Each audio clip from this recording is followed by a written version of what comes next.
We've opened up the Committee of the Whole. I welcome Neil Duffy, who will give the presentation for this portion of where we're headed in this direction to make Lynn a green community. Neil, if you would. Okay, thank you, Councilor Lozzi, and thank you to the City of Lynn for having me here tonight.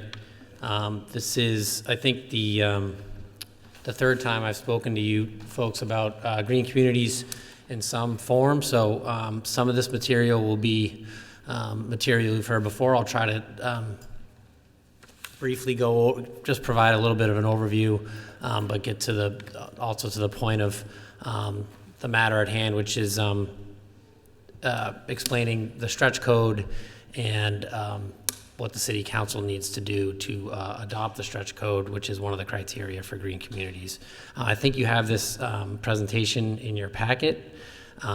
So just briefly, the Green Communities Division, you should think of us as really the clean energy hub for all cities and towns. We serve all 351 communities, whether you're a green community or not, and we provide assistance, both technical assistance, but also financial resources for clean energy projects. So some of the programs that we have, other than the Green Communities Designation and Grant Program, Lynn has taken advantage of our rapid LED streetlight conversion program, where you converted all your streetlights at 30% less than what the cost would have been normally. Due to that grant, there are a couple different vehicle programs that will help the city purchase electric vehicles or hybrid retrofits.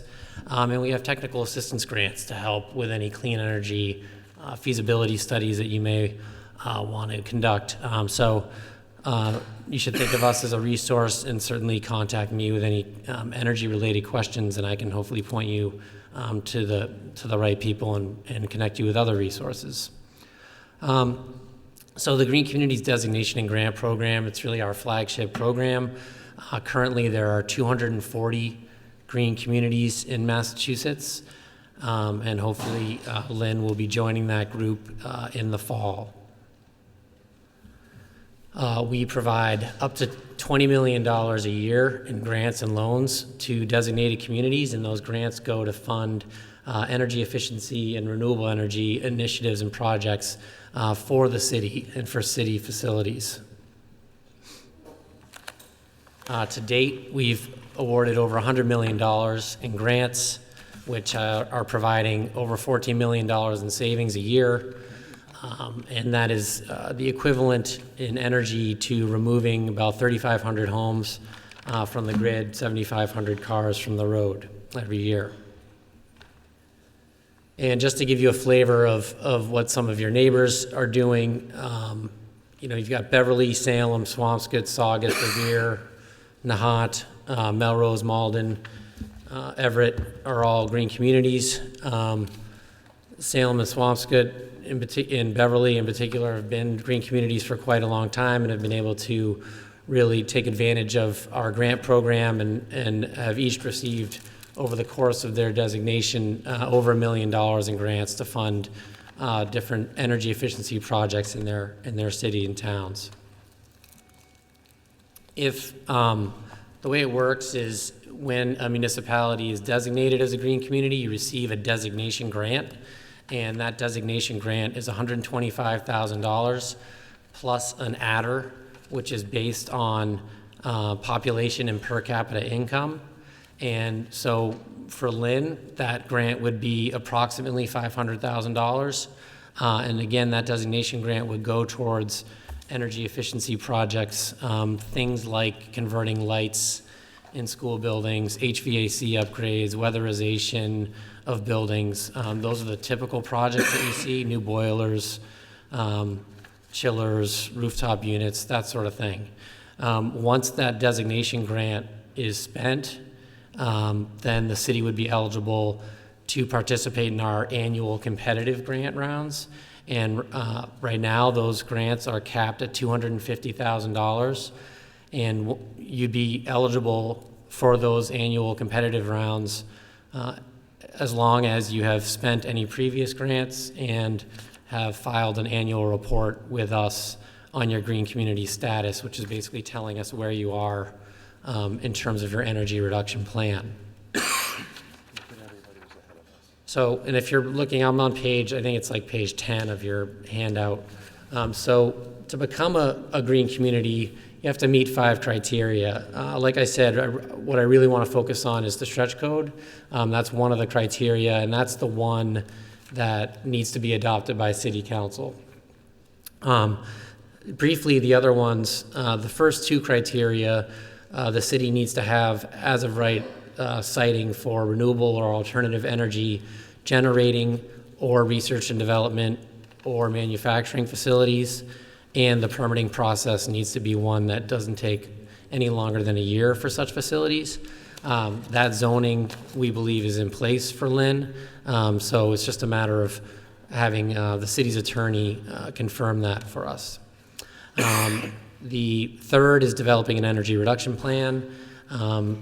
City staff, Jacqueline Colwell, recycling coordinator for the city, as well as Andrew Young in the Inspectional Services Division, have been working very hard with Metropolitan Area Planning Council on the city's energy reduction plan.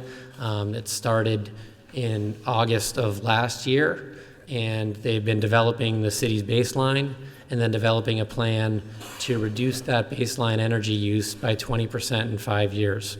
So that's probably the largest amount of work, what we call sort of the term paper of green communities, and that's been ongoing, and you're in good shape to have that plan finished and adopted by the fall. A fuel-efficient vehicle purchase policy needs to be put in place for both the city and the schools, and that is adopted by the mayor and by the schools. And what it says is that anytime you're replacing a vehicle, it will be replaced with a vehicle that meets our standards. Important about that is that emergency vehicles and heavy-duty vehicles are exempt from the policy. So it's really talking about administrative vehicles. And finally, the fifth criteria, and what I'm here mostly to talk to you about tonight, is the stretch code.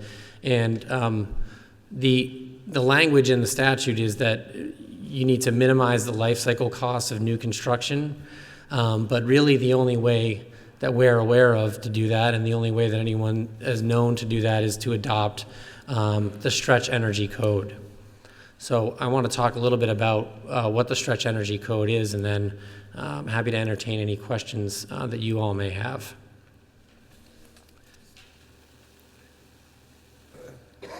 So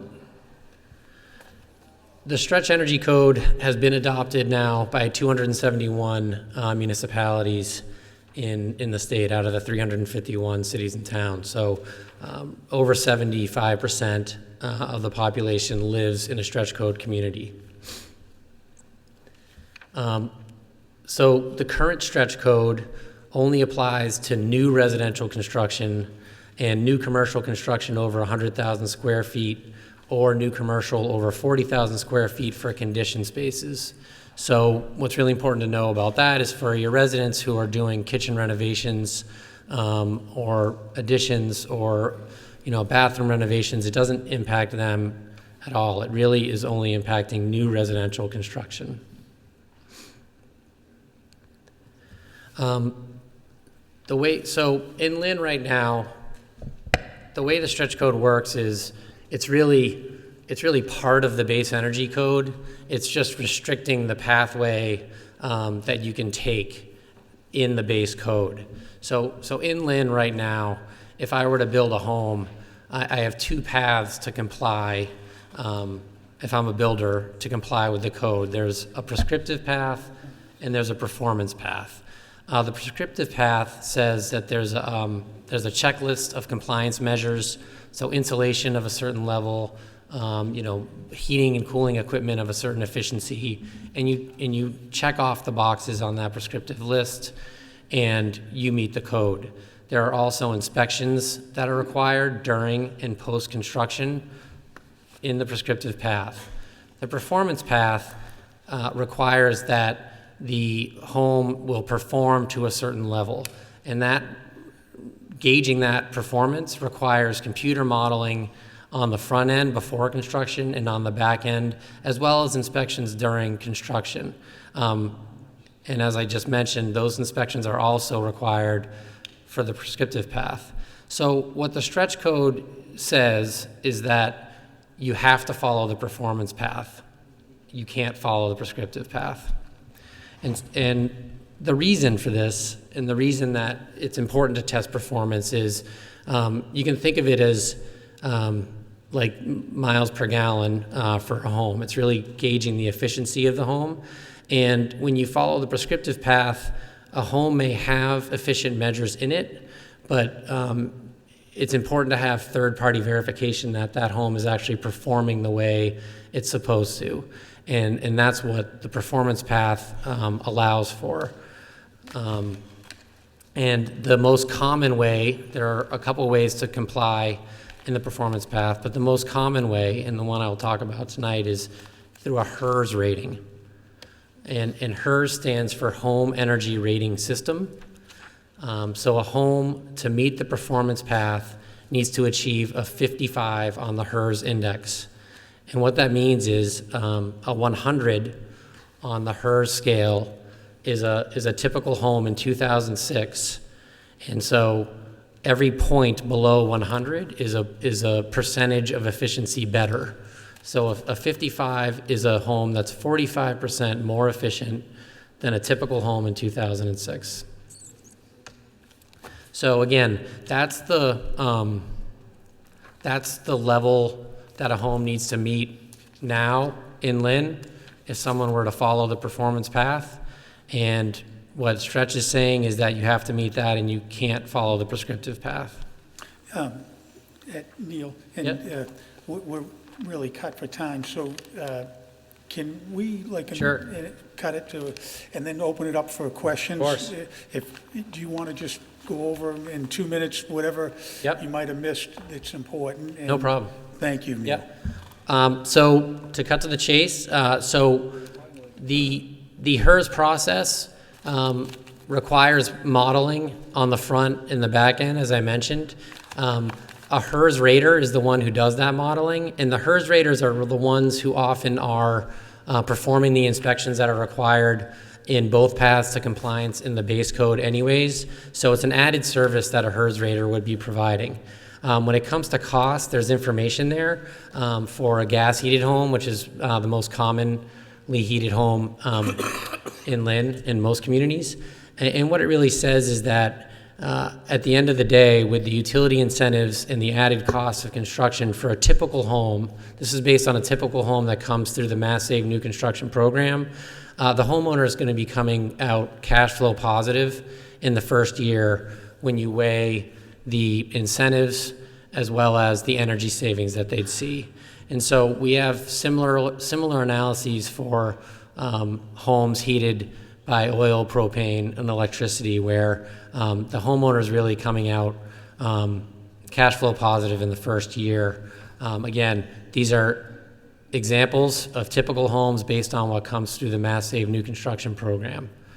And so in order for a stretch code to pass, it needs to be adopted by City Council as an ordinance, and we would need that to be adopted. The deadline for designation will be like mid to end of October, so we would want to have that adopted and sort of check that box as soon as we could. Good, and hopefully we'll be able to do that at the next meeting.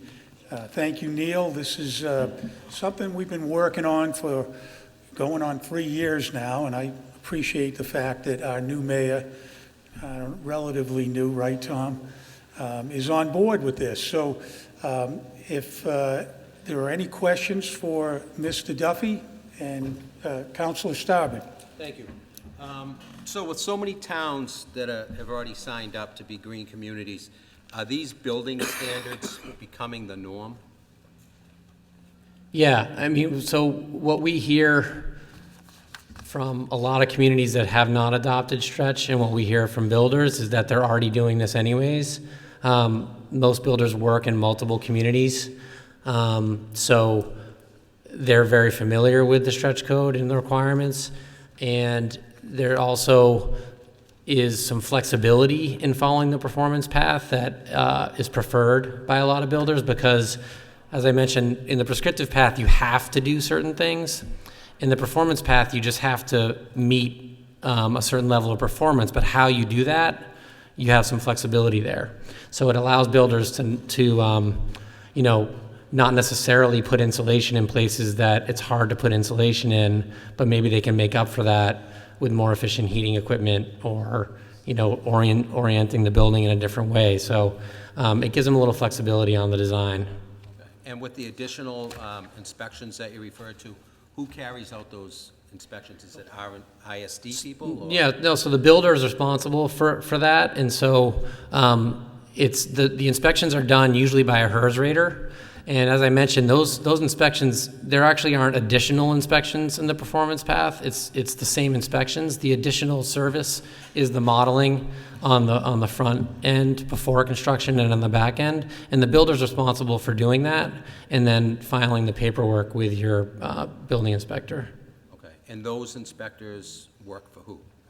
The HERS raters, they're independent contractors. I mean, you can think of them as, they're professional building contractors. And are those fee-based inspections? Yeah, and they're, it's right to think of them as contractors. I mean, a smart builder will shop for HERS raters and will have preferred HERS raters because the prices can vary just like they do for electricians and plumbers and any other trade. Okay, so they're just different contractors that are certified to do that? Yep. All right, thank you. Any other questions?